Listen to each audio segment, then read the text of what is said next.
بسم الله الرحمن يا أيها الذين آمنوا اتقوا الله وكونوا مع الصادقين আমার আল্লাহ বলেন ইমানদার বান্দা বান্দিরা গো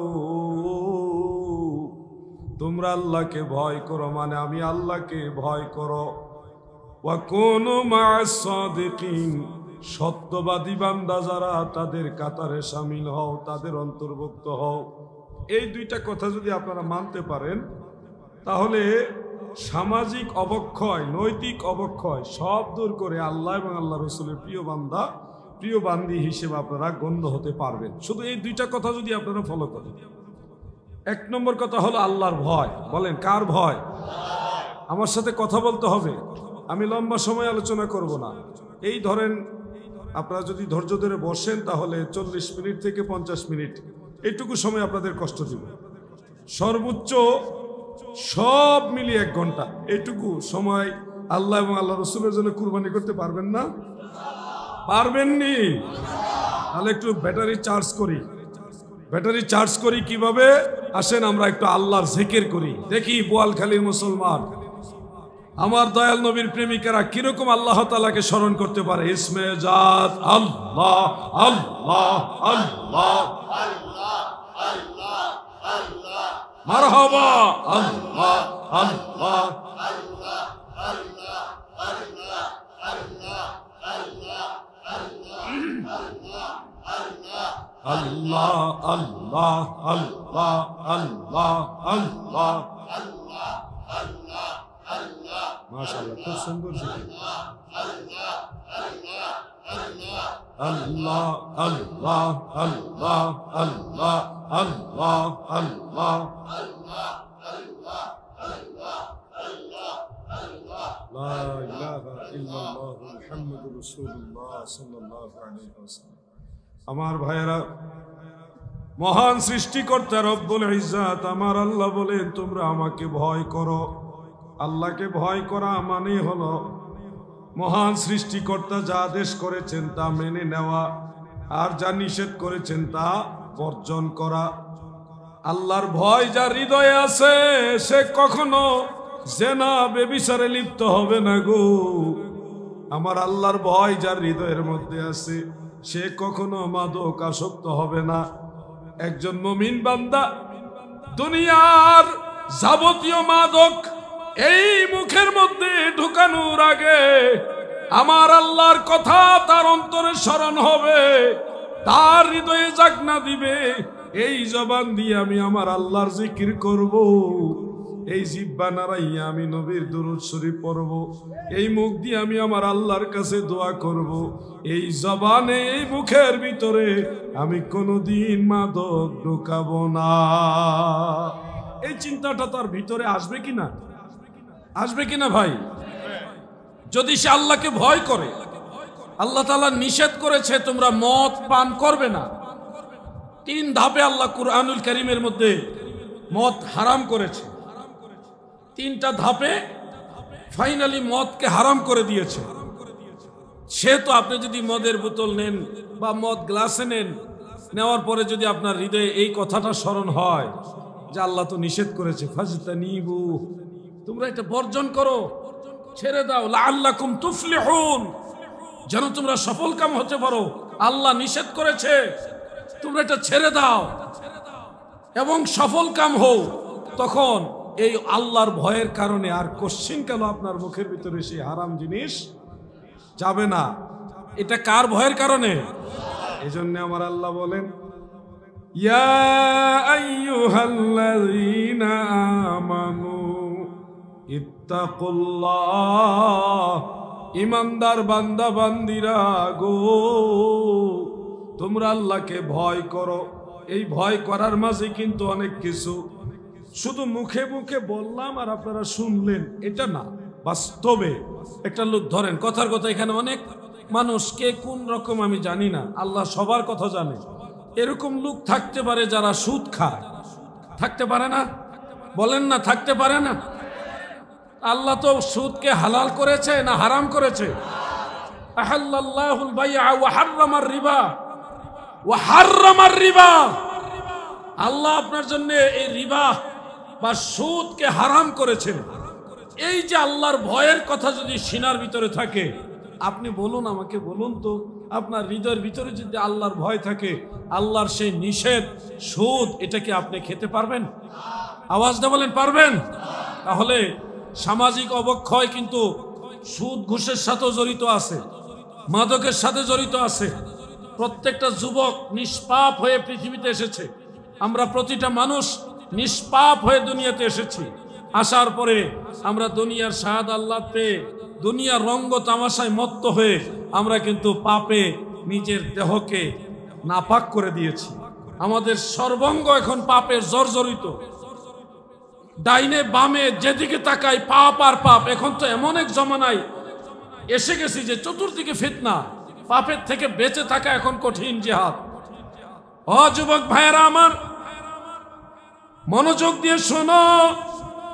কিছু আলেম ভাইয়েরাও বলে পাপ কাজ থেকে বাঁচার জন্য, আবার বলে কাঁকড়া খাওয়া যাবে, ব্যাং খাওয়া যাবে, কুচিয়া, কুচিয়া চিনেন?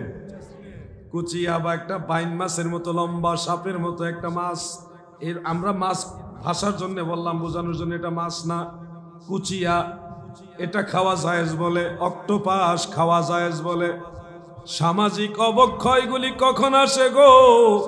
একজন মুসলমান যখন ধর্মের বিধি বিধানগুলিকে সাধারণ মনে করে, স্বাভাবিক মনে করে, বিধানগুলিকে লঙ্ঘন করে, ধর্মের সেই বিধানগুলিকে যখন অবজ্ঞা করে, তখনই তার ভিতরে দুনিয়ার প্রতি আসক্তি চলে আসে। মানুষের প্রতি ভেদ বিচার, ন্যায় বিচার, মানুষের প্রতি সম্মান তাজিম, এটা কমে যায়। কারণ স্বয়ং সৃষ্টিকর্তার আদেশের প্রতি সে অবহেলা করছে। আর এটার পিছনে আমাদের এক শ্রেণীর আলেমরাও দায়ী আছে, এক শ্রেণীর আলেমরাও দায়ী আছে। আমি বিষয়টা প্রাসঙ্গিক হিসেবে আপনাদের সামনে উপস্থাপন করছি। কেন? চতুর্দিকে সমস্যা। ব্যাং কি আপনারা খান? ব্যাং, কাঁকড়া খান, কুচিয়া খান, তারপর অক্টোপাস খান, আরো জানে কি আছে, কুমির, কুমির খাননি? সাপ, আওয়াজে বোঝা যায় সাপ খান। এই কয়েকটা প্রাণীর নাম বললাম। এই প্রাণীগুলোকে আমরা উলামে আহলে সুন্নাহ, সারা ওয়ার্ল্ডের উলামে আহলে সুন্নাহ যারা আমরা আছি, হানাফি, সবাই কোরআনুল কারীম গবেষণা করে দেখেছে এগুলি মুসলমানের জন্য বৈধ নয়, এগুলি মাকরুহে তাহরিমা, যার কারণে আমরা খাই না। কিন্তু এখন আপনাকে এসে আরেকজন বলবে যে অসুবিধা নেই, খেতে পারো, ভালো লাগে তো, ভালো লাগে। এইখানে এসে শয়তানের ওয়াসওয়াসা। প্রিয় ভাইয়েরা আমার, কাঁকড়া খাইতে মনে চায়, কুচিয়া খাইতে, সাপ ব্যাং খাইতে যার মনে চায়, তার রুচিটা কিরকম নিম্নমানের গো। এ সাপ খাইতে চায়, আবার বলে কোরআনে দলিল আছে। শুনেন, আশ্চর্য কথা হলো, তারা কোরআন থেকে ব্যাং খাওয়ার দলিল, কোরআন থেকে কুচিয়া সাপ খাওয়ার দলিল বের করে। তাদের দলিল হলো আল্লাহ তাআলা বলেছেন যে সাগরের প্রাণী, সাগরের যত জলজ প্রাণী আছে সব হালাল। সত্য কোরআন শরীফ এটা আছে, সাগরের জলজ যত প্রাণী সব হালাল। এটা আল্লাহ হালাল করেছে। কে বলেন? কে? খুব খেয়াল করে শুনবেন এই কথাটা যুবক ভাইরা। সাগরের জলজ প্রাণী সব, সাইদুল বাহার যেগুলি, সব আল্লাহ হালাল করে দিয়েছেন। এখন আপনারা ছাত্র ভাইরা বা শিক্ষিত যারা আছেন, আপনারা আমাকে বলেন, আজকে বোয়ালখালীর মেয়র সাহেব ছিলেন, বক্তব্য দিয়েছেন, আমি শুনেছি, আমার এই ভাইজান আছেন। আপনারা আমাকে বলেন, প্রাণী উভয়চর আছে, স্থলচর আছে এবং জলজ প্রাণীও আছে। কয় রকম হলো? বলেন না, কয় রকম? 3 রকম। এক ধরনের প্রাণী হলো সবসময় ডাঙায় থাকে, স্থলে বসবাস করে, জলের মধ্যে বসবাস করতে পারে না। মানুষ পারে নাকি? পানির মধ্যে বসবাস করতে পারবেন? নৌকার উপরে, জাহাজের উপরে, এটা ভিন্ন বিষয়। কিন্তু পানির মধ্যে মানুষ বসবাস করতে পারে না। কিছুক্ষণের জন্য সাঁতার কাটতে পারে, কিন্তু স্থায়ীভাবে পানিতে বসবাস করতে পারে না। মনে রাখবেন এই কথাগুলো। আরেক শ্রেণীর প্রাণী আছে জলজ প্রাণী, যেগুলি সবসময় পানির মধ্যে বাস করে, স্থলে এসে বাঁচবে না। অল্প সময় উঠে আবার নেমে গেলে এটা ভিন্ন বিষয়, কিন্তু তার স্থায়ী যে বাসিন্দা সেটা হলো জলজ প্রাণী হিসেবে জলের মধ্যে তার বসবাস। যেমন ইলিশ মাছ চিনেন, অন্যান্য মাছ এবং ইলিশ মাছ আপনি যদি পানির উপরে তুলেন মাছটা মারা যাবে, কিছুক্ষণের ভিতরেই মারা যাবে, কিন্তু পানির মধ্যে সে মরবে না। তার মানে এটা হলো জলজ প্রাণী। এটা কি প্রাণী? জলজ প্রাণী। আবার কিছু প্রাণী আছে যারা জলেও থাকে, স্থলেও থাকে, পানিতেও থাকে, ডাঙাতেও থাকে। এগুলাকে কি বলা হয়? উভয়চর প্রাণী। কি প্রাণী বলেন না? কি প্রাণী? উভয়চর প্রাণী। যেমন ব্যাঙ ডাঙায়ও থাকে, পানিতেও থাকে। সাপ পানিতেও থাকতে পারে, ডাঙায়ও থাকতে পারে। কুমির পানিতেও থাকে, ডাঙায়ও থাকে। তো এই যে আমি যে কটার নাম বললাম আরো আছে, এইগুলিকে বলা হয় উভয়চর প্রাণী। আল্লাহ কি উভয়চর প্রাণী হালাল করছে না জলজ প্রাণী হালাল করছে? আমার কথাটা কি মনে আছে আপনাদের? আল্লাহ তাআলা হালাল করেছে উভয় জলজ প্রাণী, আর আমরা জায়েজ বানাইছি উভয়চর প্রাণীকে। কোন জায়গার দলিল কোন জায়গায় লাগায় ব্যাঙ খাওয়া শুরু করছে, কাঁকড়া খাওয়া শুরু করছে? শুনেন ভাই আমার কথাগুলি আপনারা যদি মনোযোগ দিয়ে শুনেন তাহলে সঠিক দিশা পাবেন। আইম্মাই কেরাম কোরআনকে গভীরভাবে গবেষণা করেছেন, করে তারপরে আমাদেরকে রায় দিয়েছেন। জলের যত প্রাণী সব হালাল, নিঃসন্দেহে হালাল, কিন্তু যেই প্রাণী জলেও থাকে, স্থলেও থাকে, ওই প্রাণীকে আমার আল্লাহ ঢালাও ভাবে হালাল করেনি। আমরা এখন যার যেমনে মনে চেমনে ধর্ম বানিয়ে নিচ্ছি, যার কারণে ধর্মের প্রতি মানুষের অবহেলা, অবজ্ঞা চলে আসছে। এর ফলে দেখা যাচ্ছে মানুষের ভিতরে যে নৈতিক অবক্ষয় এটা চলে আসছে। আপনাকে যদি বলা হয় যে সুদ হারাম, আজকে আমিও বললাম সুদ হারাম। সুদ কি? এখানে কি কেউ জানেন এরকম যে সুদ হারাম না? এরকম কেউ জানেননি যে সুদ হারাম না? কেউ জানেন না কি এরকম? সবাই তো জানেন সুদ হারাম, আল্লাহ নিজে হারাম করেছেন। যে আমি একটু আগেও আপনাদের শোনালাম, আহাল্লাল্লাহুল বাইআ ওয়া হাররামার রিবা, আমার আল্লাহ সুদকে হারাম করে দিয়েছে গো।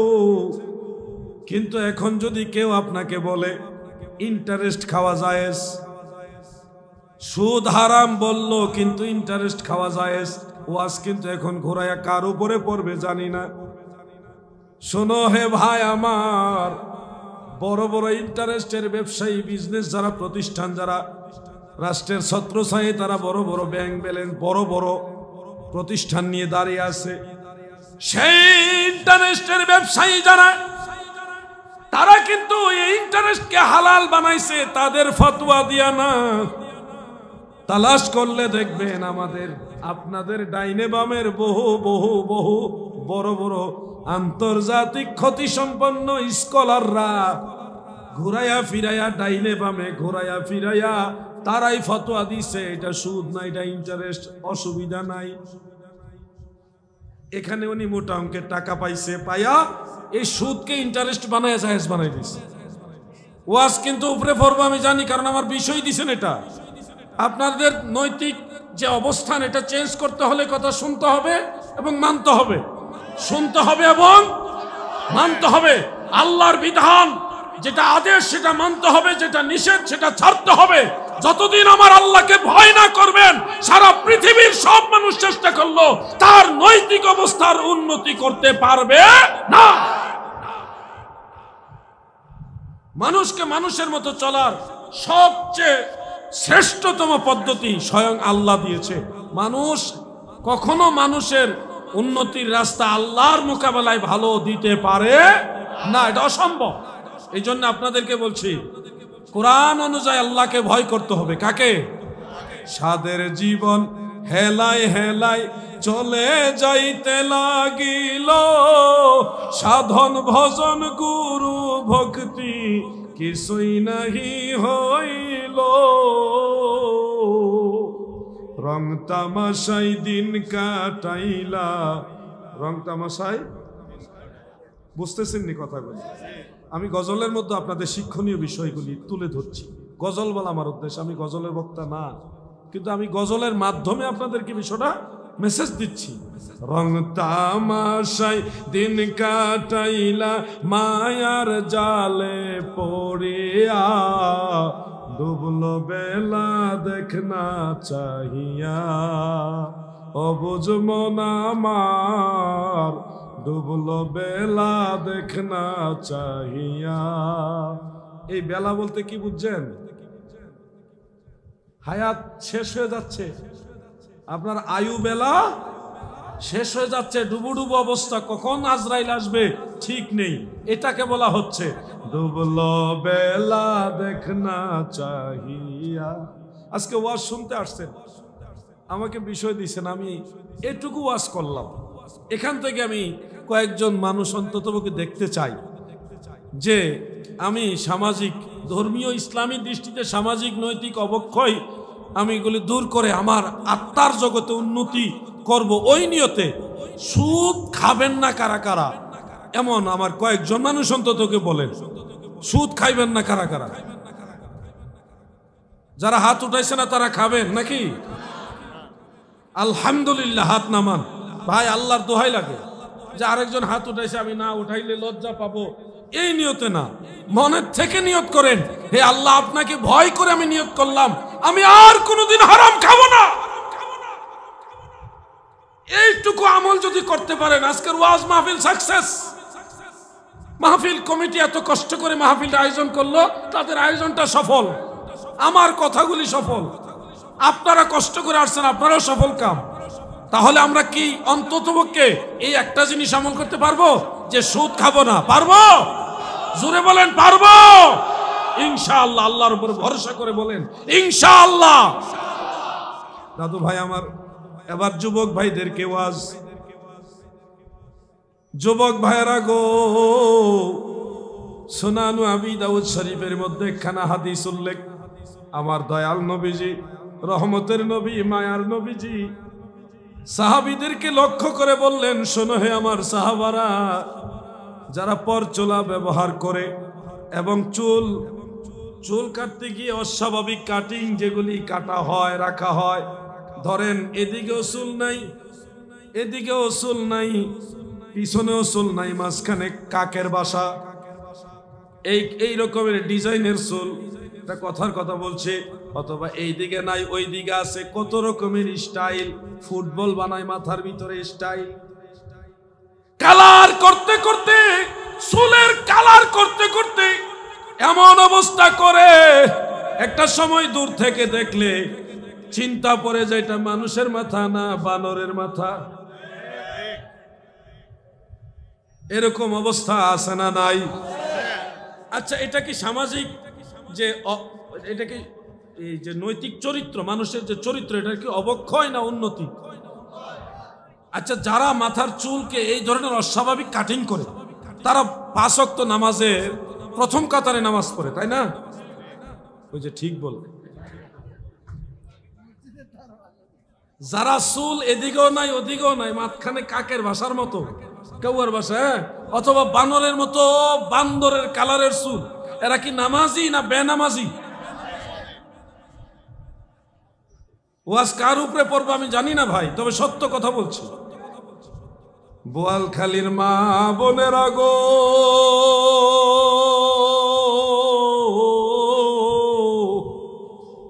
আপনাদের জন্যও দয়াল নবীজি বিধান দিয়ে গেছেন।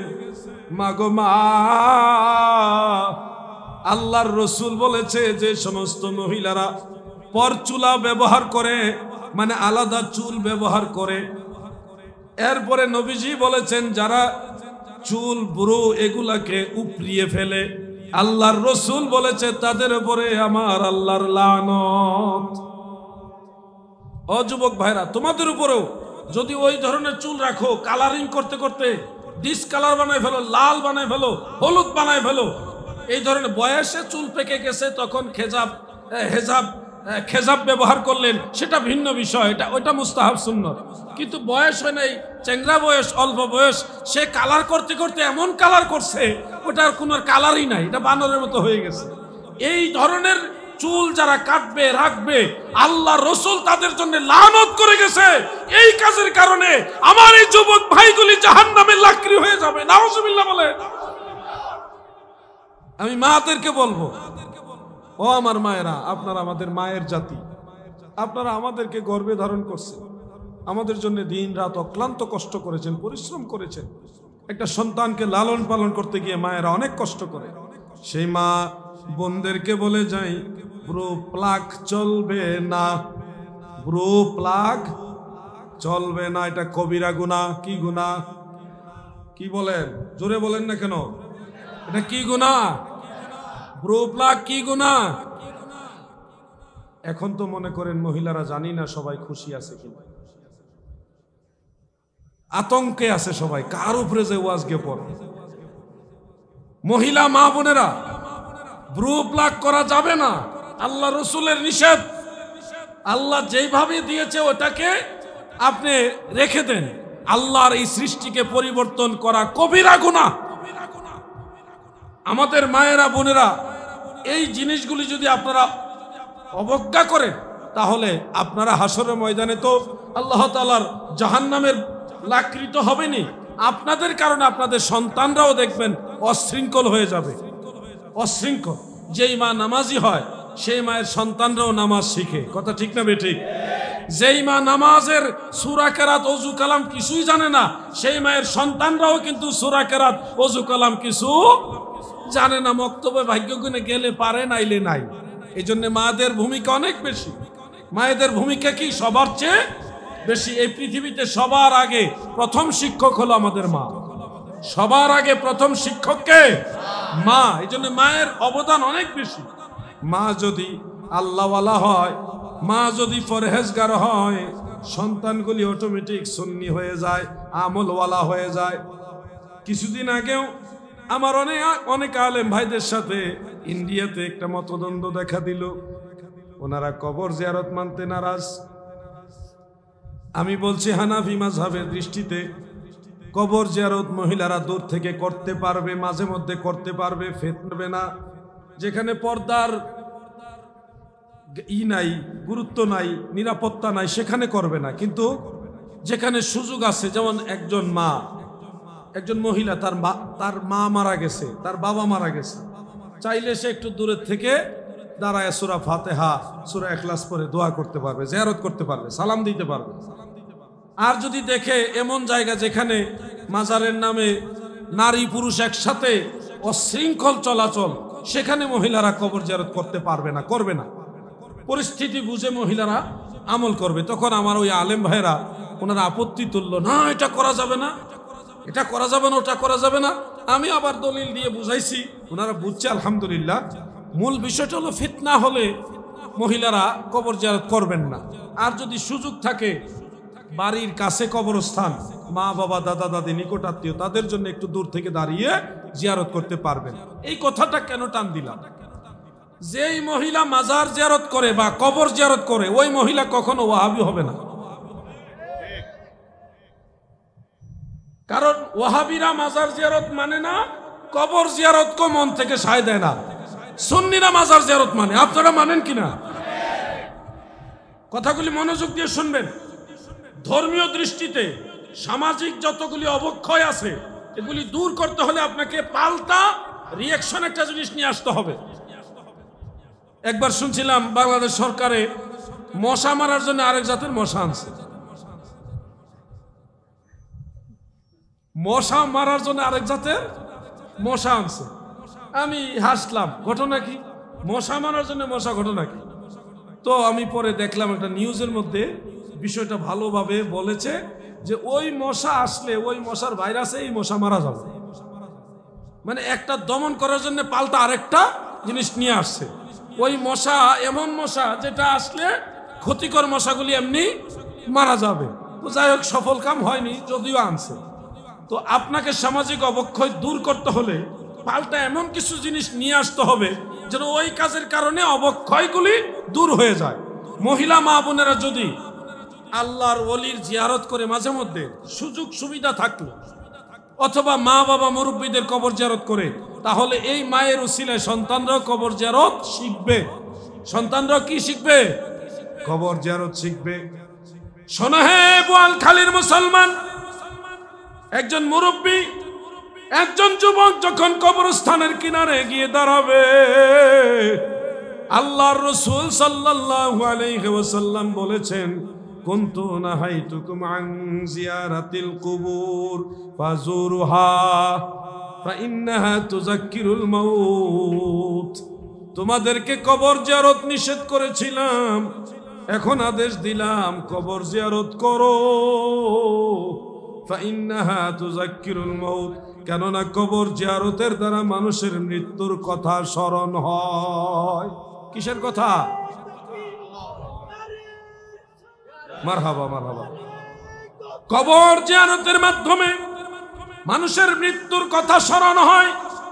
যুবক ভাইরা, আজকে তোমাদেরকে আমি অনুরোধ করে গেলাম, আজকের মাহফিলের দ্বিতীয় পয়েন্ট, দ্বিতীয় যে আপনাদেরকে মেসেজ দিলাম সেটা হলো মাঝে মধ্যে কবর জিয়ারত করবেন। মুরব্বীরা, যুবকরা এবং মহিলারা যদি সুযোগ হয় করবে, না হলে করবে না, কিন্তু চেষ্টা করবেন। সুযোগ তো নিশ্চয়ই, গ্রামের কবরগুলো তো সুযোগ আছে, এগুলি করবেন, কবর জিয়ারত করবেন। আপনারা সবাই অন্ততপক্ষে একেবারে না পারলেও সপ্তাহে একবার কবর জিয়ারত করবেন ইনশাআল্লাহ। সবাই বলেন ইনশাআল্লাহ, সবাই বলেন ইনশাআল্লাহ। এই আমলটা যদি আপনারা নিয়ে আসতে পারেন, যেই ছেলেটা কবর জিয়ারত করবে, যেই ছেলেটা 5 ওয়াক্ত নামাজও পড়ে কবর জিয়ারত করে, সেই ছেলে কখনো গাঁজা খাবে না, ইয়াবা বাবা খাবে না, আরো জানে কি কি আছে, এটা হ্যাঁ ফেন্সি আছে, আবার ওই ডান্ডি না ডেন্ডি কি তা বলে আছে, তো আরো কত কিছু আছে। যেই ছেলে নামাজি হবে, যেই ছেলে কবর জিয়ারতের পক্ষে হবে, সেই ছেলে কখনো এই ধরনের অনৈতিক কাজ করবে না। তাহলে আমাদের পাল্টা কর্মসূচি কি? সামাজিক অবক্ষয় দূর করার জন্য পাল্টা কর্মসূচি হলো কবর জিয়ারত করতে হবে। কি করতে হবে? জোরে বলেন, কি করতে হবে? কবর জিয়ারত করতে হবে। কবর জিয়ারতের পদ্ধতি কি? কবর জিয়ারতের পদ্ধতি হলো, আপনি যখন কবরস্থানে প্রবেশ করবেন, প্রথমেই সালাম দিবেন, আসসালামু আলাইকুম ইয়া আহলাল কুবুর। বলেন তো একটু সালামটা বলেন সবাই। মাশাআল্লাহ, সবাই পারেন। তবে অনেকে আবার ইয়া হালাল কুবুর বলেন। ইয়া হালাল না, ইয়া আহলাল কুবুর বলেন। ইয়া আহলাল কুবুর বলেন, সবাই বলেন ইয়া আহলাল কুবুর। আসসালামু আলাইকুম ইয়া আহলাল কুবুর। এরপর আরো আছে, ইয়াগফিরুল্লাহু লানা ওয়া লাকুম আনতুম সালাফুনা ওয়া নাহনু বিল আসার। সম্পূর্ণটা হলো এটা। যদি সবটা পারেন সবটাই বলবেন, আর যদি সবটা না পারেন তাহলে প্রথম সালামটা দিবেন, আসসালামু আলাইকুম ইয়া আহলাল কুবুর। এটা বলে সূরা ফাতিহা একবার, সূরা ইখলাস কয়েকবার, দুরূদ শরীফ পরে আপনি 2টা হাত তুলবেন। কেন? কবরস্থানে 2 হাত তুলে দোয়া করা রাসূল পাকের সুন্নাত। সহিহ মুসলিমের মধ্যে আছে, নবী করিম সাল্লাল্লাহু আলাইহি সাল্লাম প্রতি রাত্রে জান্নাতুল বাকি কবরস্থানে গিয়ে রাফা ইয়াদাইহি সালাসা মাররাতিন, আমার নবী 3 বার করে হাত তুলে দোয়া করতেন। সুবহানাল্লাহ বলেন। অতএব আপনারাও কবরস্থানে গিয়ে 2টা হাত তুলে দোয়া করবেন। এরপরে এই যে পাঠ করলেন, এটা ওনাদের রুহে বক্সায় দেবেন। আল্লাহ, আমি যা পাঠ করলাম ভুল ত্রুটি মাফ করে কবুল করে মদিনাওয়ালা থেকে শুরু করে সব নবী রাসূল আউলিয়া কেরামের উপরে দিয়ে এই মৃত ব্যক্তি যার জিয়ারত বা যাদের জিয়ারত করছেন তাদের রুহে এটা পৌঁছে দিবেন, বক্সায় দিবেন। এরপরে তাদের জন্য মাফ চাইবেন। আল্লাহ, তাদের জন্য ক্ষমা চাইলাম, আপনি তাদেরকে ক্ষমা করুন। আল্লাহ, আমাকেও ক্ষমা করুন, আমাদেরকেও ক্ষমা করুন। এটুকু পারবেন না? এই যুবকরা এদিকে তাকাও ভাই, ওয়াজ মনোযোগ দিয়ে শুনুন। কবরস্থানে গিয়ে প্রথমে কি করবেন? সালাম বলেন। কি সালাম দিবেন, তারপরে দাঁড়াবেন, কাছাকাছি গিয়ে দাঁড়াবেন। সূরা ফাতিহা, সূরা ইখলাস। সূরা ফাতিহা পারেন তো সবাই? সূরা ইখলাস, কুল হুয়াল্লাহ সূরা পারেন সবাই? এরপরে দুরূদ শরীফ যে যেটা পারেন, অন্ততপক্ষে সাল্লাল্লাহু আলাইহি ওয়াসাল্লাম, সাল্লাল্লাহু আলাইহি ওয়াসাল্লাম, এটা কয়েকবার পড়বেন। পরে তারপরে 2 হাত তুলে দোয়া করবেন। দোয়া করার সময় যদি একেবারে সিরিয়াল বা সিরিয়াল না পারেন, আপনি চট্টগ্রামের ভাষায়, বোয়ালখালীর ভাষায় বলবেন, আল্লাহ আমি যা পড়লাম এটা আপনি দয়া করে কবুল করেন। এটা বলতে পারবেন না? আপনার চট্টগ্রামের ভাষায় বলেন তো এটা। আল্লাহ আই যা কিছু তেলাওয়াত করলাম ইন কবুল করো নাকি? আমি তো পারি না ভাষা। এমনি বলবেন, আল্লাহ সব ভাষার স্রষ্টা, আপনার মায়ের ভাষায় আপনি বলবেন, আল্লাহ আমি যা পড়লাম আপনি দয়া করে তা কবুল করেন। এরপরে দয়াল নবীজির রওজা মুবারকে পৌঁছায় দেন। যাদের জিয়ারত করছেন তাদের রুহেও পৌঁছায় দেওয়ার জন্য আল্লাহর কাছে বলবেন, আল্লাহ আমি যা পড়লাম এটার সওয়াব অমুক অমুকের রুহে আপনি পৌঁছায় দেন। পারবেন না এটা বলতে? এই সাইডের বাইরে কথা বলেন, পারবেন না ইনশাল্লাহ। এরপরে মুনাজাত শেষ, লা ইলাহা ইল্লাল্লাহ মুহাম্মাদুর রাসূলুল্লাহ, শেষ। এই কাজটা যদি আপনি রেগুলার করতে পারেন, আমার বিশ্বাস, আমার দৃঢ় বিশ্বাস, আমার যুবক বারা, মুরব্বী বাবারা, যারা এই কাজটা রেগুলার করবেন তারা আর কখনো মদ, জুয়া বা কোন ধরনের সুদ, ঘুষ বা হারাম এগুলির দিকে যেতে পারবে না। কারণ তার মন বাধা দিবে, তার হৃদয় বাধা দিবে যে আমি ওটা যেতে পারি না। বোয়ালখালীর যুবক ভাইয়েরা গো, সামাজিক অবক্ষয় মানে নৈতিকতার অবক্ষয় যখন ঘটে তখনই সামাজিক অপরাধ বেশি বেশি বেড়ে যায়, চুরি ডাকাতি বেড়ে যায়, জেনা ব্যভিচার পরকিয়া বেড়ে যায়। কখন বেড়ে যায়? যখন মানুষের মধ্যে নৈতিকতার অবক্ষয় ঘটে। নৈতিকতার অবক্ষয় যখন ঘটে, মানে এটা কখন ঘটে? যখন আমার আল্লাহর ভয় অন্তর থেকে চলে যায়, আখিরাতের কথা মনে থাকে না, তখনই মানুষের নৈতিকতার অবক্ষয় ঘটে।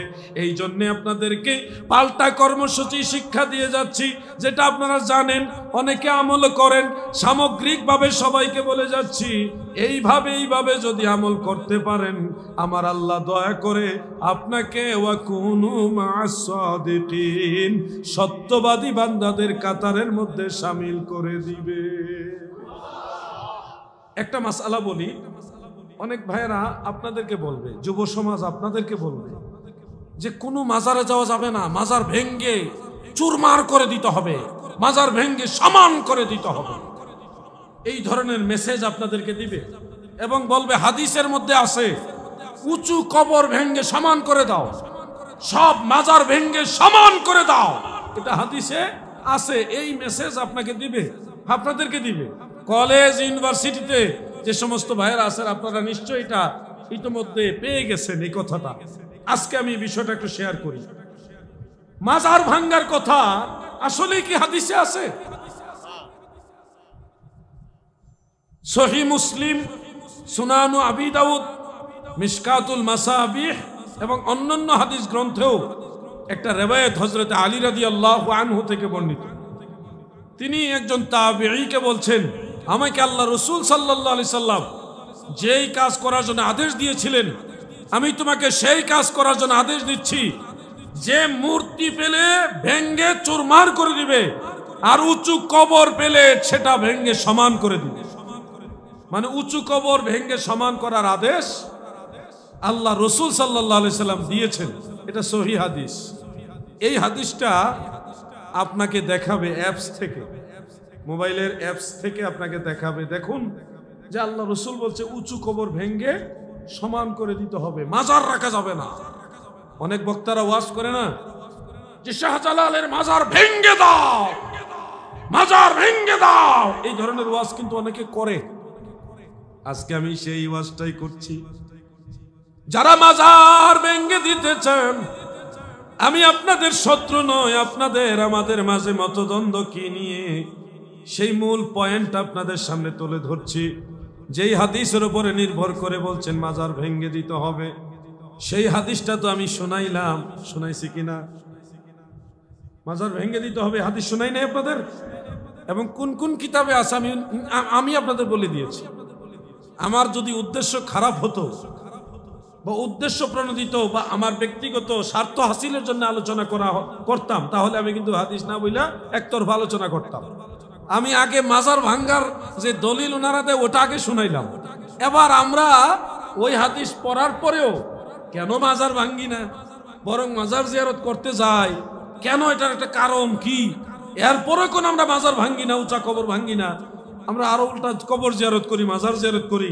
এই হাকিকতটা একটু বলে দিই, আপনাদের জানা দরকার আছে কিনা।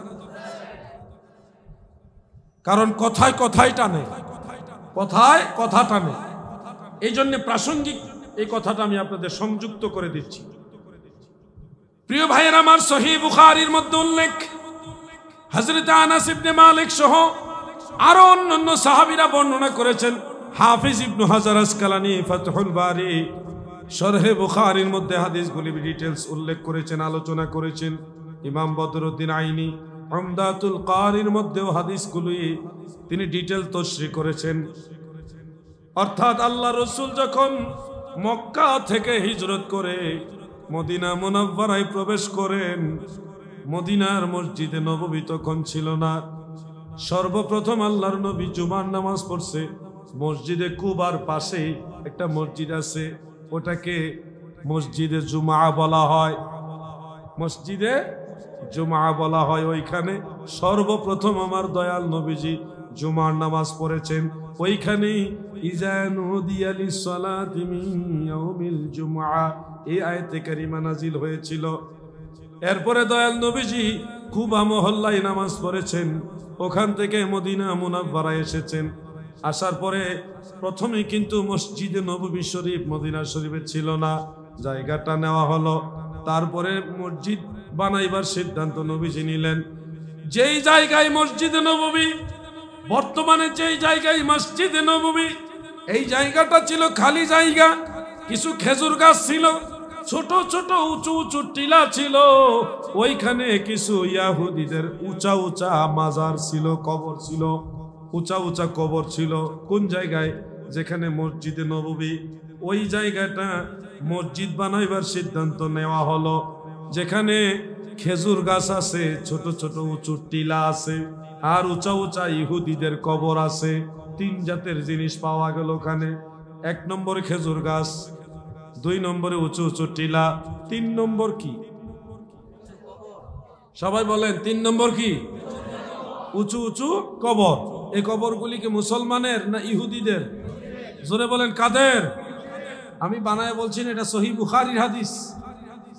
আমার লেখা বইগুলির মধ্যে আমি সবগুলি হাদিস সনদ সহকারে উল্লেখ করে আইমাই কেরাম, মুহাদ্দিসিনে কেরামের আকওয়ালগুলি আমি সুন্দরভাবে তুলে ধরেছি। সেই ইহুদিদের কবর, উঁচা উঁচা কবর আর উঁচু উঁচু টিলা, খেজুর গাছ, এগুলিকে প্রথমত আল্লাহ রাসূল বললেন খেজুর গাছগুলি কাটো। কাটার পরে এগুলি আবার ওই মসজিদে নববী বানাইবার জন্য যে খুঁটি দেওয়া লাগে, খুঁটির কাজে লাগছে। দ্বিতীয়ত নবীজি বলেছেন উঁচু টিলাগুলি সমান করো, ছোট ছোট উঁচু উঁচু টিলা আছে, এগুলি সমান করো। তৃতীয়ত আল্লাহ রাসূল বলেছেন উঁচা কবরগুলি ভেঙে সমান করে দাও। ওয়াজ যদি বুঝে থাকেন আমাকে বলুন তো, উঁচা কবরগুলি ভেঙে সমান করে দাও, কথা ঠিক, হাদিস সত্য, কিন্তু বলুন তো এই কবরগুলি কাদের কবর ভাঙ্গার কথা বলা হয়েছে? খুব সূক্ষ্ম পয়েন্ট। হাদিস ভুল না, হাদিস ঠিক, কিন্তু আপনাকে মেসেজ দেওয়া হচ্ছে ভুল। উঁচু কবর ভেঙে সমান করে দেওয়া আল্লাহ রাসূলের আদেশ, আদেশ সঠিক, কিন্তু মুসলমানের কবর ভাঙতে আল্লাহ রাসূল আদেশ দেয়নি। ইহুদিদের কবর ভাঙ্গার আদেশ আল্লাহ রাসূল দিয়েছে। সেই ইহুদিদের কবর ভাঙ্গার হাদিস এখন আল্লাহর ওলিদের মাজার ভাঙ্গার বিরুদ্ধে ব্যবহার করা হচ্ছে। এই হইল হাকিকত। এবার বুঝতে পারছেন রহস্যটা? বুঝতে পারছেন? এই জন্যে আমরা জানি কোনটা ইহুদিদের হাদিস আর কোনটা মুসলমানদের হাদিস। মুসলমানদের কবরগুলোর মধ্যে সাহাবীদের কবর আল্লাহর নবীর নিজের পরামর্শে নবীজির নির্দেশনায় দেওয়া হয়েছে। সাহাবীদের কবরগুলো প্রায় 1 হাত উঁচা, উটের পিঠের মতো কুজু ছিল, উঁচা ছিল। এখনো মদিনার মসজিদে নববীর পাশে জান্নাতুল বাকি কবরস্থান আছে, বিশাল বড় কবরস্থান, যেখানে আল্লাহর নবীর আহলে বাইতরা শুয়ে আছে, খাতুনে জান্নাত শুয়ে আছে, ইমাম হাসান শুয়ে আছে, হযরত উসমান শুয়ে আছে, হযরতে ফাতেমা রাদিয়াল্লাহু আনহা, আম্মা জান আয়েশা সিদ্দিকা রাদিয়াল্লাহু তাআলা আনহা সহ অসংখ্য সাহাবারা সেখানে শুয়ে আছে। ও আমার যুবক ভাইরা, আমার মুরব্বী বাবারা গো, মদিনার সেই জান্নাতুল বাকি কবরস্থান যদি দেখেন, এখনো দেখবেন সেই কবরগুলি সমান নয়, একটু এইভাবে উঁচা, উটের পিঠের মতো কুজু করা, উঁচা করা। অতএব উঁচা কবর ভেঙ্গে সমান করে দাও, এই হাদিস যে মুসলমানের কবর ভাঙ্গার হাদিস না, তার প্রমাণ হলো অসংখ্য সাহাবীদের মাজার, মুসলমানদের কবরগুলি সমান নয়, বরং একটু উঁচা আছে। সুবহানাল্লাহ। আমার কথা বুঝতে কি কষ্ট হচ্ছে আপনাদের? অতএব আমি আমার আলোচনার বিষয়বস্তুর পাশাপাশি সংযুক্ত হিসেবে এই পয়েন্টটা যোগ করে দিলাম, আপনাদের উপকারে আসতে পারে বিধায়। আজকে দ্বিতীয় যে মেসেজটা দিয়েছিলাম আপনাদের উদ্দেশ্যে, সেটা হলো কবর জিয়ারত। মনে আসেনি আপনাদের? জোরে বলেন, মনে আছে? এই কবর জিয়ারত প্রথম কি মেসেজ দিছিলাম? সুদ খাওয়া যাবে না, মানে হারাম খাওয়া যাবে না। আপনাদের এলাকায় ক্যারাম বোর্ড খেলা আসেনি? এরপরে শতরঞ্জ বা দাবা, দাবা নাই, কম। লুডু খেলা আসেনি? এখন মোবাইলের মধ্যে চলে আসছে, অবসর সময় পাইলেই লুডু খেলা শুরু করে। ছেলে পেলেদের লেখাপড়া এখন শেষ, মোবাইলে একেবারে শেষ করে দিছে। ফেসবুক আর মোবাইল এই বাক্স ভালো কাজেও লাগে, আবার শয়তানের বাক্স হিসেবেও কাজ করে। এই মোবাইল এসে, ফেসবুক এসে আমাদের যুব সমাজকে কোন দিকে নিয়ে যাচ্ছে কল্পনার বাহিরে। শুনুন, আমি জানি না আমার এই কথাগুলি কারা কারা মানবেন,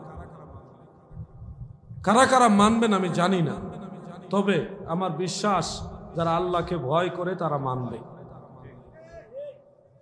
আজকে থেকে কোনো মুমিন, কোনো আল্লাহওয়ালা, মদিনাওয়ালার প্রেমিক, নবীর প্রেমিক, এই লুডো, ক্যারাম বোর্ড যেই খেলাগুলো দ্বারা মানুষকে দুনিয়ামুখী করে, এই ধরনের খেলাগুলি আজ থেকে ছেড়ে দিবেন। ওই সময়টা বসে মহান আল্লাহ তাআলার জিকির করবেন, তাসবিহ জপবেন। পারবেন না ইনশাআল্লাহ? চিন্তা করি ইনশাআল্লাহ কইছেন নাকি? বড় কষ্টের জিনিস। আমাদের যুবক ভাইরা এটা করতে পারবে কিনা টেনশনের বিষয়। আরে অনেক মাদ্রাসার ছাত্ররাও লুডো খেলে, মাদ্রাসার ছাত্রও খেলে, অনেক কলেজ ইউনিভার্সিটির ছেলেরা মোবাইলে নাকি কি তাস খেলে, তাস, জুয়া। বলবেন এটা অসুবিধা কি? অবসর সময় কাজ কাটতেছে। ও ভাই আমার, তোমার এই সময়টা যদি এখানে ব্যয় না করে তুমি ভালো একটা কাজে ব্যয় করতা, মা বাবার খেদমত, প্রতিবেশীর সহযোগিতা, কবর জিয়ারত অথবা অসুস্থের সেবা, দুস্থ মানুষের পাশে দাঁড়িয়ে কথা বলা, তাকে সহযোগিতা করা, এই সময়টা ওখানে দাঁড়ায়া তুমি যদি ব্যয় করতা, আল্লাহর কসম আমার আল্লাহ তোমার উপরে খুশি হয়ে যাবে। খেলা যেটা অপ্রয়োজনীয়, এই ধরনের খেলা কখনোই মানুষকে আল্লাহমুখী করে না, আখিরাতমুখী করে না। খেলা সবসময় মানুষকে দুনিয়ামুখী করে। অল্প কয়েকটা খেলা ছাড়া বাকি সকল প্রকার খেলা ইসলাম ধর্মে এলাও করেনি। কয়েকটা খেলা এলাও করা হয়েছে। আমি খেলার মাসালায় গেলে আমার এই যুবক ভাইরা এখন বেজার হয়ে যাবে। খেলোয়াড় যারা আছে, প্লেয়ার, ছোটবেলায় খেলাধুলা করছেন, আমরাও অনেকে খেলাধুলা করছি, বিভিন্ন ধরনের খেলাধুলা করছি। শিশুকালে একেবারেই যখন কিশোর, নামাজ কালাম শিখছি, তখন খেলাধুলা সবাই করছেন। এটা এমন নয় যে কেউ করে নাই, সবাই করছেন। কিন্তু যখন বয়স হচ্ছে, দিন বুঝছেন, আখেরাত বুঝতেছেন, আল্লাহ রসুল বুঝতেছেন, তখন আপনাকে বোঝা উচিত যে আপনাকে আল্লাহ এবং আল্লাহ রসুলের রাজি খুশি কাজগুলি করতে হবে। খেলা খেলে আবার যদি এমন অবস্থা যে ইদানিং দেখলাম কোনো একজন প্লেয়ার, রাজশাহী বাড়ি, আমি তার নাম ভালো মতো জানি না, সে আল্লাহর রসুলের মিলাদুন নবীকে বেদাত ফতোয়া দেয়। হ্যাঁ, বাপ দাদার নাম নাই, সানমুল্লার বিয়াই। তোমার কাজ হলো খেলাধুলা করা, তুমি খেলাধুলা করো, এটা তোমার ব্যক্তিগত বিষয়। তুমি কেন আল্লাহ রসুলের মিলাদের বিরুদ্ধে ফতোয়া দাও? এটা তো আলেমদের কাজ, আলেমরা বলবে, আলেমরা জবাব দিবে। তুমি কেন খেলা বাদ দিয়ে এখানে আইসা পারাবারি করছো, তার মানে বোঝা গেল সে যেই দলের সাথে সম্পৃক্ত ওই দলটাই হলো উশৃঙ্খল, এরাই হলো ফিতনাবাজ।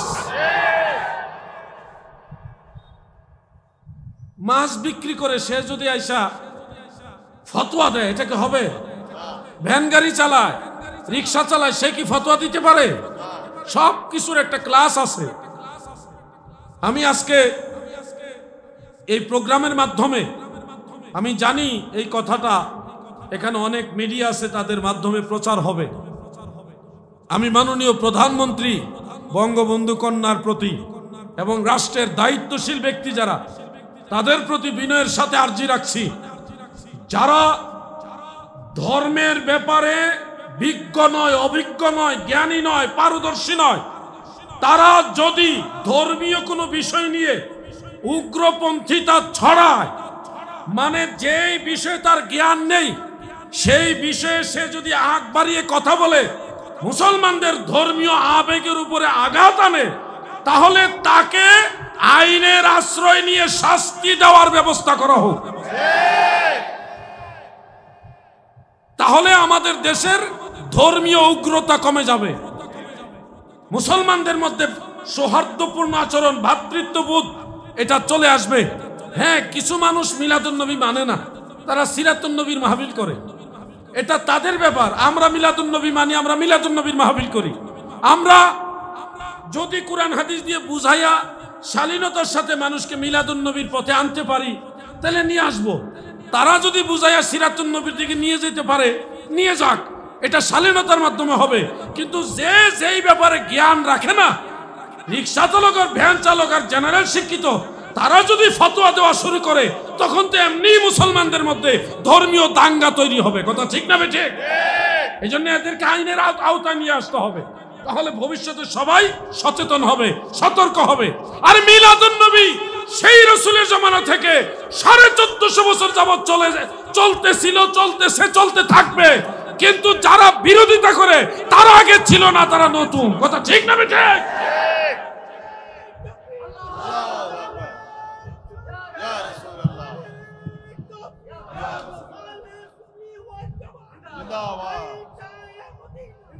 মিলাদুন্নবী নতুন নয়, মিলাদুন্নবী নতুন নয়, কিন্তু মিলাদুন্নবীর বিরোধিতা যারা করে তারা নতুন। আল্লাহ রসুল বলছেন নতুন জিনিসগুলি বিদআত। যারা বলছেন 604 হিজরির আগে মিলাদুন্নবী ছিল না, তারা মিথ্যাবাদী, তারা মিথ্যাবাদী। এরা ইতিহাস জানে না। কই বাদশাহ মুজাফফরউদ্দিন কাউকাবারি রাহমাতুল্লাহ আলাইহি, উনি নাকি মিলাদুন্নবীর আবিষ্কার করছে। আরে ভাই, পড়বেন, বুঝে শুনে কিতাব পড়বেন।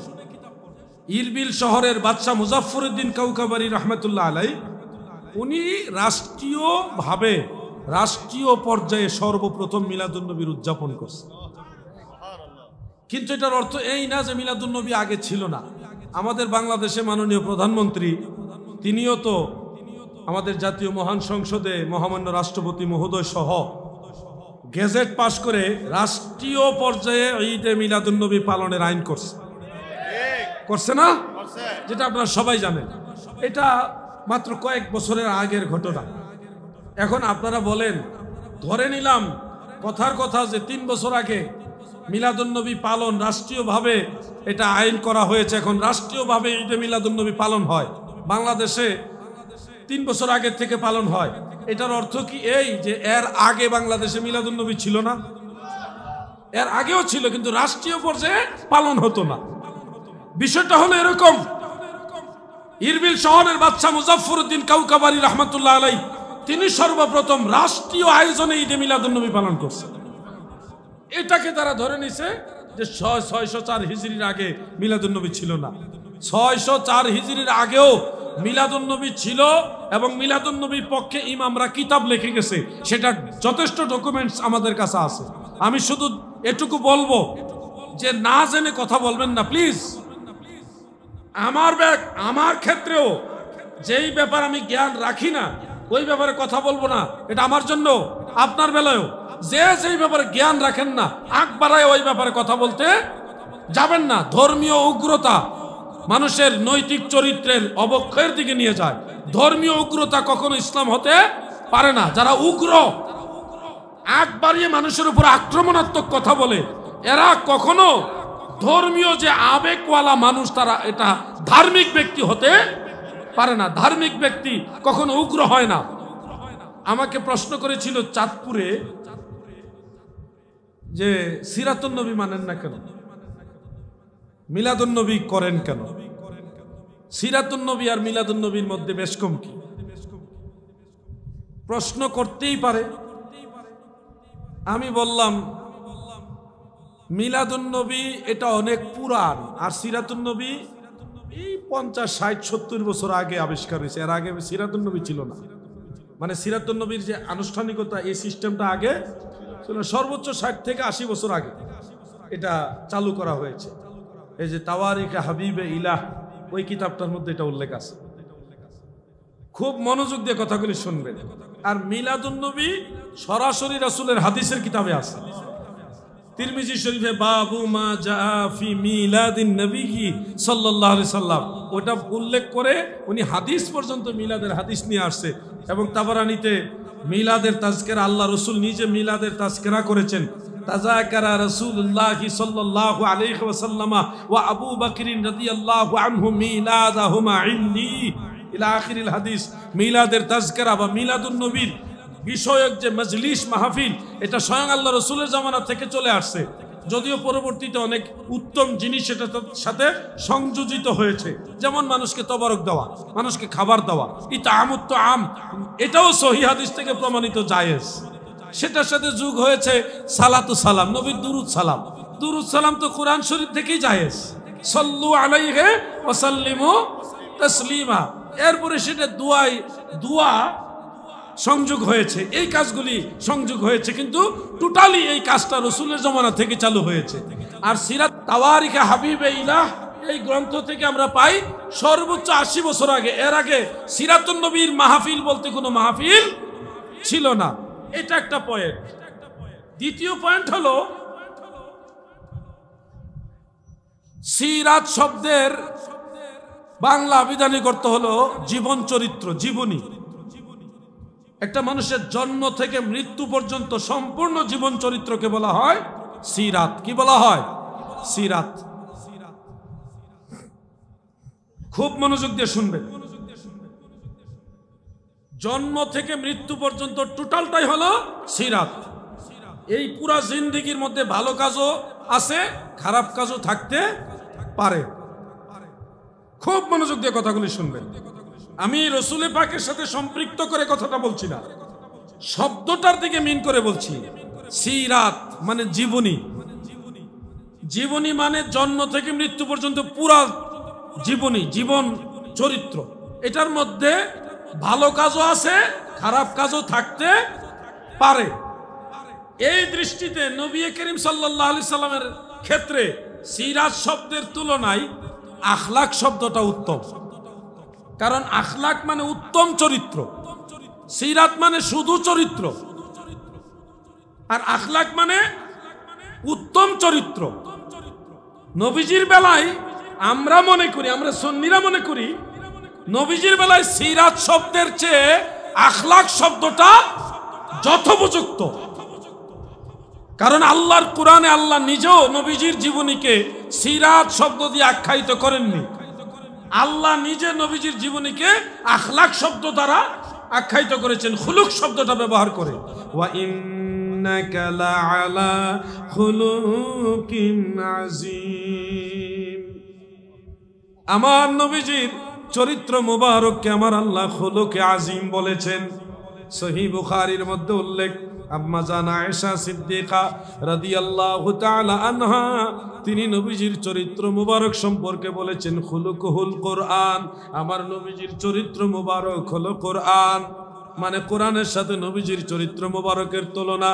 কোরআনের মধ্যে জের জবর পেশ জজম নক্তা কোনো ভুল ত্রুটি নাই। যালিকাল কিতাবুল লা রাইবা ফি, কুরআনের মধ্যে কোনো সন্দেহ নাই।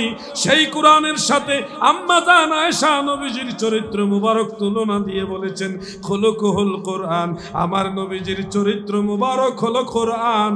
এই জন্য আমার নবীজির চরিত্র মুবারকের মধ্যে কোনো কলঙ্ক নাই, কোনো কালিমা নাই, ভুল নাই, ত্রুটি নাই, দোষ নাই। আমার নবীর চরিত্র মুবারক হলো খুলুকে আজিম, মহান চরিত্র। সুবহানাল্লাহ।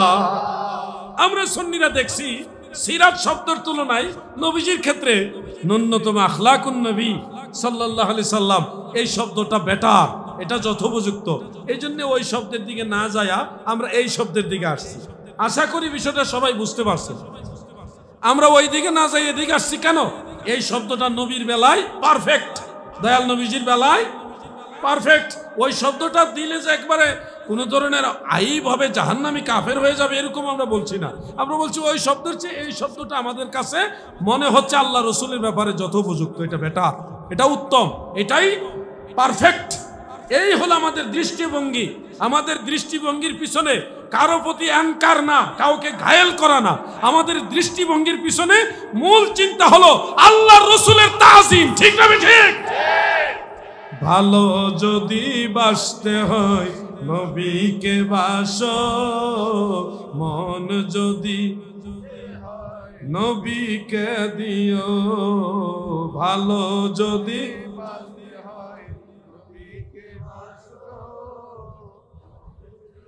দিতে হয় নবী, নবী তরানেওয়ালা, নবী বাঁচা তরানেওয়ালা, নবী। আপনারা কি আবার শিরিক খুঁজতেছেন নাকি এখন?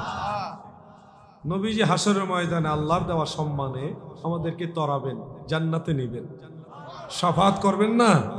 এটা কি বলা হচ্ছে? নবী তরানে, নবী বাঁচা, সেই নবীজির মোহাব্বতে মিলাদ পড়িও, ভালো যদি বাসতে হয় নবীকে বাসো, মন যদি দিতে হয়। ও যুবক ভাইয়েরা, আজকের আলোচনাগুলি আমি প্রাসঙ্গিক দু একটা পয়েন্ট নিয়ে আসলাম, কারণ হলো কিছুটা সুন্নিদের খোরাক লাগবে, খোরাকের হিসেবে কথাগুলি নিয়ে আসলাম। এবার আমার আলোচনা প্রায় শেষ দিকে, বিরক্ত হচ্ছেন না তো নাকি? গভীর মনোযোগ, আমার কথাটা আমি একটু ইতিটা নিই, কারণ আজকে আমি অনেক লং জার্নি করে আসছি, নিজে গাড়ি ড্রাইভ করে আসছি, ফেরি গাড়ি দিয়ে আমার আনাইছি। এদিকে আসলে একটা দৌড়ে আয় পড়তাম পারি, হ্যাঁ, নতুন ব্রিজ দিয়া একটা দৌড়ে আয় পড়তাম গাড়ি লইয়া। আরে হ্যাঁ, নিয়ে লাগাইছে যুদ্ধে, ফেরিঘাট মানে যুদ্ধ, ওরে যুদ্ধ রে। এদিকে বাইসাইকেলে ঠেলে, ওদিকে মোটর সাইকেলে ঠেলে, এদিকে ভ্যানে ঠেলে, ওইদিকে প্রাইভেট কার, ওইদিকে বটবটি গাড়ি, কত রকমের গাড়ি, আবার ট্রাকে ঠেলে। এর মাঝে ফেরিতে উঠতে হবে, আবার টাইম হয়ে গেছে। কি যে একটা অত্যাচার সহ্য করে আজকে আইছি। আল্লাহ আশা করি দয়া করে খুব তাড়াতাড়ি আপনাদের এই দুর্দশাটা দূর করবেন। ব্রিজ হয়ে গেলেই তো সব ঝামেলা শেষ। এটা কিটা হইতেছে তাহলে দেখলাম যে ও, আমি মনে করছি কি যে ব্রিজ মনে হচ্ছে, তাহলে তো হইল না। যা কষ্ট করে আসি আর মনে মনে এটা চিন্তা করছি, যা কষ্ট না 2-3 বছর হবে, আল্লাহ হায়াতে বাঁচাইলে আর ভবিষ্যতে কষ্ট করলে পদ্মা সেতুর মতোই ব্রিজ হবে। আমি আসার সময় দেখে দেখে ভাবতেছি উপরে গাড়ি চলবে, নিচে ট্রেন চলবে। কপালটা খারাপ। কে জানে একজন এমপি সাহেব মারা গেছেন, উনি সংসদে এটা নিয়ে খুব কথা বলতেন, মহিউদ্দিন খান বাদল সাহেব। ওনার জন্যে আমি আন্তরিকভাবে দোয়া করি। লোকটা অনেক চেষ্টা করছে আপনাদের ব্রিজটার জন্য, সংসদ কাঁপায়া তুলতো ব্রিজের জন্য, মরে গেল লোকটা। আসলে মানুষের ভালো গুণ আছে, খারাপ গুণ আছে। মৃত্যুর পরে খারাপ গুণগুলি আলোচনা করে আল্লাহ রসুলের নিষেধ, কারণ সে আল্লাহর দরবারে অলরেডি চলে গেছে, এখন আল্লাহই ফায়সালা করে। আমার দ্বারা সম্ভব হলে তার ভালো গুণটাই আলোচনা করব। ভালো গুণের মধ্যে এই বোয়ালখালীবাসীর জন্য সারাটা জীবনই উনি চেষ্টা করেছেন একটা ব্রিজ যেন হয়। এই ভালো গুণটা আলোচনা করলাম। আবার আপনারা মনে করেন যে আপনার দলের পক্ষে ওয়াজ করি নাই, এরকম কেউ মনে করবেন না। আমি জাস্ট এটা ভালো লাগছে যে নিজের এলাকার জন্য অনেক চেষ্টা করে গেছে, কিন্তু হয় নাই। আমি জানি আমার এই কথাগুলি এত উপরে যাবে না, কিন্তু এরপরও আমি দাবি রাখলাম, সারা বাংলাদেশে তো কত উন্নয়ন বঙ্গবন্ধু কন্যা করছেন। এখন তো ক্ষমতার পালা বদলের সময় হতে পারে, আবার দেখা গেছে ঘুরে আবার তিনিও থাকতে পারেন। তো দাবি রইল যে সরকারি থাকুক, যদি বঙ্গবন্ধু কন্যা মাননীয় প্রধানমন্ত্রী শেখ হাসিনা উনি থাকেন, তো উনার কাছেও দাবি, যদি ঘুরে অন্য কেউ আসে উনার কাছেও দাবি, এই বোয়ালখালীর এই কালুরঘাটের ব্রিজটা যেন বাংলাদেশ সরকার দায়িত্ব নিয়ে খুব দ্রুত করে দেয়। এটা আমার দাবি রইল। আল্লাহর কাছে দোয়া করি, আল্লাহ যেন আপনাদের এই দুর্দশাটা, এই কষ্টটা যেন লাঘব করে দেয়। আমিন বলেন, সবাই বলেন আমিন। দেখছেন আমিনের আওয়াজ, আওয়াজে বোঝা যাচ্ছে আপনাদের কত কষ্ট হচ্ছে।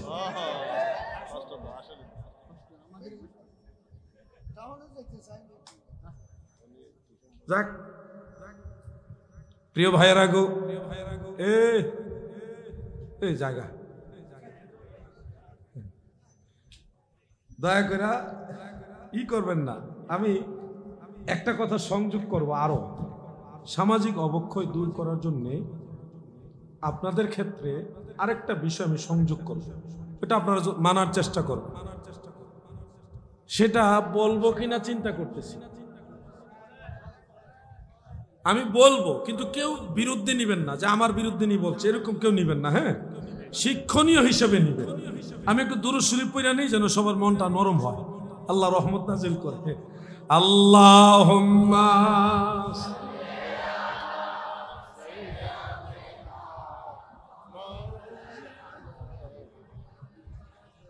ওয়া আলা আলি সাইয়্যিদ।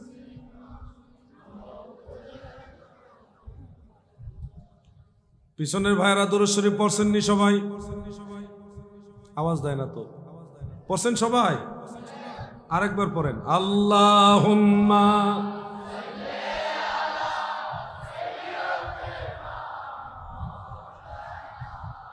মুহাম্মদ ওয়া আলা আলি সাইয়্যিদিনা। আল্লাহ দুরূদ শরীফ পড়লাম, দয়াল নবীর উসিলায় সবার মনটা নরম করে দাও। সর্বশেষ আপনাদের উদ্দেশ্যে নসিহত হলো, সামাজিক অবক্ষয়, সমাজের সকল প্রকার অন্যায়, অবিচার, বেবিচার, অপরাধ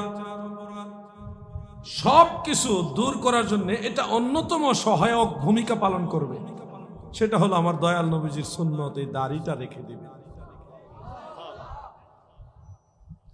একটা লোক যখন সুন্নতি দাড়ি রাখে, দাড়ি রেখে সে কখনো জেনার কাজে যেতে চাইবে, গেলেও অন্যরা দাড়ি রেখে আকাম করতে আইছো, এটা বাধার সম্মুখীন হয়। এটা আল্লাহর রহমত যে পাপ কাজে গেলেও অন্যরা এটা মেনে নিতে চায় না, বা যে দাড়িটা রাখছে সে এখন মনে করেন একটা অন্যায় কাজ করতে গেলেও তার বিবেকে বাধা দেয়, যেটা আমি কিভাবে করি, আমার তো দাড়ি আছে, নবীজির সুন্নত। এই জন্য আল্লাহর হাবিবের এই সুন্নত দাড়ি আপনারা রেখে দিবেন, দাড়িটা ছেড়ে দেন। ও ভাই আমার, আজকে যদি মরে যান, গায়ের সব সুন্নত আমল, কাপড় চোপড় যা আছে সুন্নতি সব খুলে দিবে, 3 টুকরা কাফনের কাপড় আপনার গায়ে পরায় দিবে। পাঞ্জাবি সুন্নত, জুব্বা যেটা সুন্নত, রুমাল সুন্নত, টুপি সুন্নত, লুঙ্গি পরা সুন্নত, পায়জামা সহ যতগুলি নেক আমল পোশাকের মাধ্যমে আপনার শরীরের মধ্যে আছে, মারা যাওয়ার পরে সবগুলি সুন্নত মুস্তাহাব আপনার শরীর থেকে খুলে ফেলা হবে। কিন্তু একটা সুন্নত খোলা হবে না, ফেলাও হবে না। বুঝে থাকলে বলুন তো সেটা কোন সুন্নত? ও নবীর প্রেমিকারা শোনো,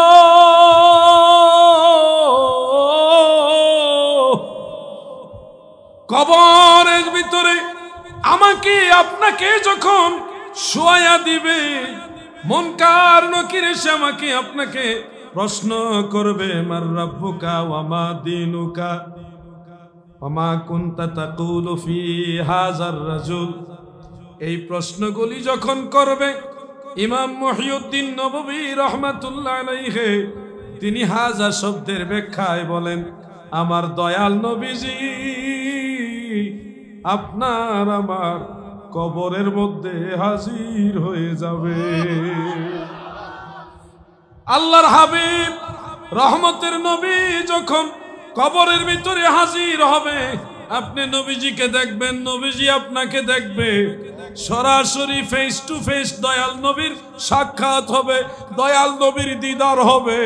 ও বোয়ালখালীর মুসলমান, ওই সময় যদি তুমি বলো, ওগো নবীজি আপনাকে ভালোবাসি, কিন্তু মুখের মধ্যে দাড়ি নাই, আপনার বলেন তো কিভাবে বলবেন যে আমি আপনাকে ভালোবাসি? কারণ নবীজির দাড়ি মুবারক আছে, আপনার নাই। এই দাড়িটা থাকলে, দাড়িটা নিয়ে যদি বলেন ইয়া রাসূলুল্লাহ আমি আপনাকে ভালোবাসি, তখন আপনার এই দাবিটা যথার্থ হবে। ঠিক না ঠিক? এই জন্যে আল্লাহ রসুলের সামনে কেমনে মুখটা দেখাবেন? কবরে গিয়ে মদিনাওয়ালার সামনে কিভাবে মুখ দেখাবেন? আমরা যারা সুন্নি, আমাদের সবচেয়ে বেশি হক দাড়ি রাখা, কারণ ওয়াহাবিদের দাড়ি কাজে আসবে না, আমাদের দাড়ি কাজে আসবে। ঠিক না ঠিক? আমাদের আকীদা সহিহ, আমরা আহলে সুন্নাত ওয়াল জামাতের আকীদা বিশ্বাস করি। আমাদের এই আকীদার সাথে দাড়ি রাখলে এটা 100% কাজে লাগবে। আর এগুলি রাখবো, আকীদায় ভেজাল থাকার কারণে আমিলাতুন নাসিবাতুন তাসলা নারান হামিয়া। এজন্য আজকে আমি সবাইকে বললাম, আমি সবাইকে অনুরোধ করে বললাম, আমার দয়াল নবীর সুন্নতে দাড়িটা ছেড়ে দেন। ছেড়ে দেন মানে ফেলে দেন না, ছেড়ে দেন মানে আর খুল লাগাবেন না, এটা বাড়তে থাকুক, বড় হোক। সুন্নত হলো ন্যূনতম এক মুষ্টি, আমারটা বড় হয় না, আমার কপাল খারাপ, এর দূরের সে বড় হয় না, এমনি অল্প কয়টা দিছে আল্লাহ, এই বড় হয় না, এমনি লম্বা আছে। এই যে একটা দুইটা করে টান দিলে বোঝা যায় লম্বা আছে, কিন্তু এমনি এর সে বড় আর হয় না। কেন হয় না তো জানি না, তো হয়তো পারে। তা আপনাদের কাছে বলবো, দাড়ি ছেড়ে দিবেন মদিনাওয়ালার মহব্বতে। আমার বিশ্বাস যে দয়াল নবীর সুন্নতি দাড়ি রাখবে, সে আর গাঁজা খাবে না, সে আর ফেন্সি খাবে না। দয়াল নবীর সুন্নতি দাড়ি যে রাখবে, সে আর ইয়াবা বাবা খাবে না, এটা আমার বিশ্বাস। হ্যাঁ, 100 থেকে 100 না হোক, 80% হইলো কাজ করবে, যে দাড়িটা রাখলে তার ভিতরে অন্যায় বা পাপ কাজ করার যে একটা স্পৃহা, এটা কমে যাবে। আল্লাহ তাকে এটার উসিলা হেফাজত করবে। আমি চাই আপনারা এই দাবিটা, এই কথাটা রাখবেন ইনশাআল্লাহ। ইনশাআল্লাহ তো কইছেন, ওয়াজটা আগে ঘরে পৌঁছাইলে, আপনাদের কাছে ওয়াজ কইরা তেমন একটা লাভ হইব না। ঘরে ওয়াজটা পৌঁছাইলই, তাইলে পুরোপুরি কাছে আসবে। বোয়ালখালীর মা বোনেরা গো,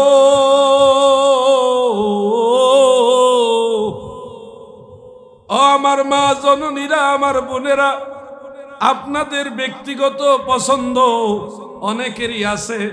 স্বামীর দাড়ি ক্লিন শেভ করলে আপনাদের পছন্দ হয়, আপনারা দাড়ি রাখলে অনেকেই আছে, সবাই না, অনেকেই আছে স্বামী দাড়ি রাখলে কেমন কেমন করেন। মাগো মা, আপনার স্বামীর দাড়িগুলি চেষে ফেলে দিলে আপনার যে কত আনন্দ। আপনাকে যদি বলা হয় আপনার মাথার চুলগুলি কেটে ফেলে দেন, চেষে ফেলে দেন, কামিয়ে ফেলে দেন, মুন্ঠিয়ে ফেলেন, তখন কি আপনি কথা রাখবেননি? কখনো না। মা, আপনার জন্যে আপনার মাথার চুল যেমন সৌন্দর্য, একজন পুরুষের জন্যে তার মুখের দাড়িগুলি তেমন সৌন্দর্য। মা জননীরা গো, আপনার কারণে যদি আমার দয়াল নবীর সুন্নত আপনার স্বামী ফেলে দেয়, হাসরের ময়দানে আল্লাহর রসুলের সামনে আপনি কিভাবে মুখ দেখাবেন? আপনার কারণে আপনার স্বামী দাড়ি রাখে নাই, এই কারণেই তো আপনার জাহান্নামের টিকিট পেয়ে যাবেন। এজন্য মা বোনেরা, ওয়াজটা আপনাদের কাছেই রাখলাম বেশিটা। আপনারা দয়া করে আপনাদের স্বামীদেরকে দাড়ি রাখার সুযোগ করে দেন।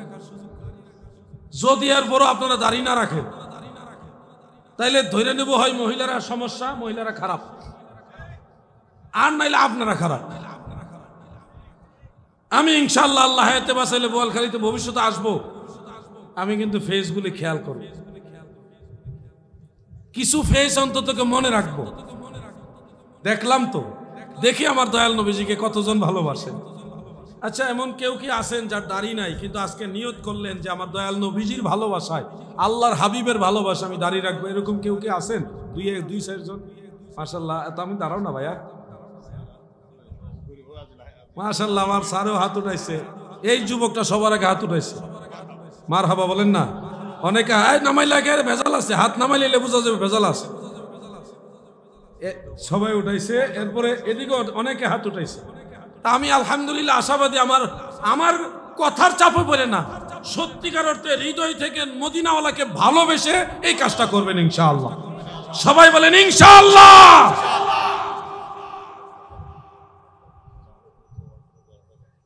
জামাল সাহেব, জামালউদ্দিন সাহেব, এবং উনি আমাকে মঞ্চে আসার আগে তো অলরেডি দাড়ি ছেড়েই দিয়েছে।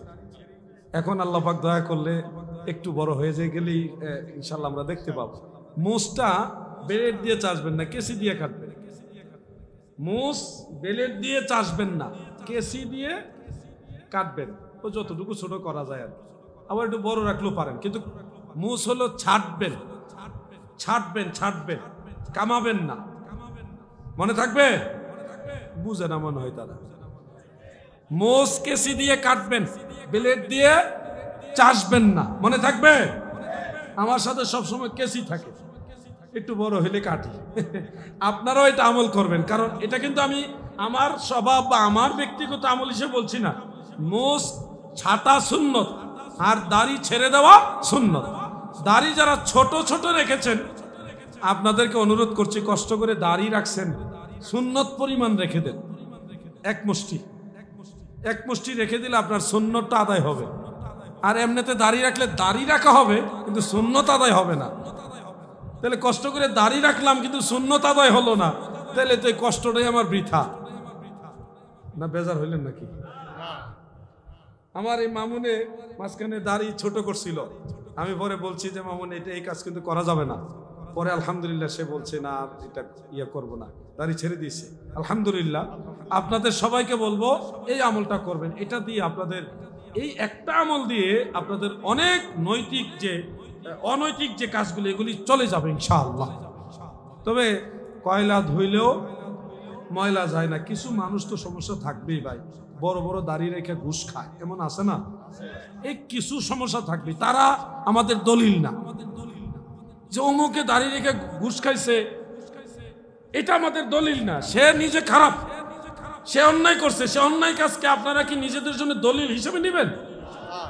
এটা আমরা ঘৃণা করব, অন্তর থেকে এই কর্মটাকে ঘৃণা করব। যে দাড়ি রেখে ঘুষ খায় এই কাজকে আমরা ঘৃণা করি, এই কর্মকে কি করি? ঘৃণা করি। কিন্তু এটার অর্থ এই না যে দাড়ি রাখলেই সব ঘুষ খায়, তা না। দাড়ি রাখলে আপনারা ট্রাই করে দেখেন না, আমাদের এই যুবক ছেলেগুলি আল্লাহ যদি দয়া করে তাদের যখন সুন্নতি দাড়ি রাখবে দেখবেন তারা নামাজি হয়ে যাবে। যে দাড়ি রাখছে যেহেতু নামাজ না পড়লে খারাপ হয়, নামাজটাও পড়ি। দাড়ি রাখছে যেহেতু হ্যাঁ চলো জানাজার নামাজে যাবো, জানাজাতে যাবে, মিলাদ শরীফ পড়তে যাবে। দাড়ির অনেক গুণ, এটা সময়ে বুঝবেন। দাড়ির অনেক গুণ, এই দাঁড়িয়ে টাইনা নামাজে নিয়ে যায়। এই আমারে রাখছ, নামাজ পড়ছ না, এটা তবে তো আমার বেজ্জতি করতেছ, নামাজ আয়, দাঁড়িয়ে টাইনা আপনারা নামাজে নিয়ে যাইব। এই জন্য আপনাদের এই আমলটার কথা বললাম। রাত্র গভীর হয়ে গেছে, আর আলোচনা দীর্ঘায়িত করছি না। এখানে দুইটা প্রশ্ন দিয়েছিল আমার ভাইয়েরা, একটা প্রশ্নের উত্তর আমি দিব না, আমি জানি উত্তর দিব না। এটা উত্তর দিলে সমস্যা হবে রাষ্ট্রীয় পর্যায়ে, কারণ রাষ্ট্র যেটাকে পৃষ্ঠপোষকতা করে সেটার বিরুদ্ধে যদি আমি কথা বলি, এখানে রাষ্ট্রদ্রোহিতার ব্যাপার স্যাপার আছে। পার্সোনাল আমি বলবো এটা। হ্যাঁ, আর যেটা প্রশ্ন আসছে